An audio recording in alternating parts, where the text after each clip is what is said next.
Petrol પંપની line ઉપર ખેડૂતો ઝઘડ્યા.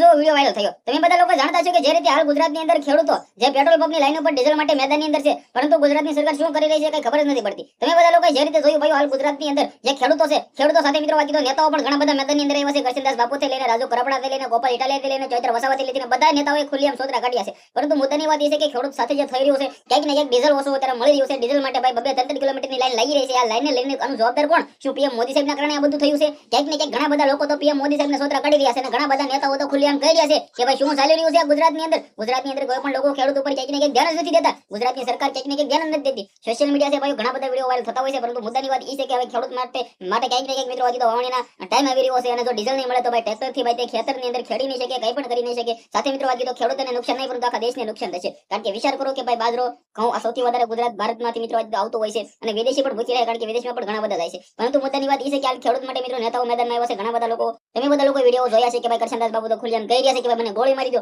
પરંતુ આવું અમારથી સહન નથી થતું. બિલકુલ મિત્રો વાત કીધો ખેડૂતો સાથે અત્યારે મિત્રો ખેડૂતો ઝઘડી પણ રહ્યા છે. બધું થઈ રહ્યું છે અત્યારે પેટ્રોલ પંપની લાઈન ઉપર.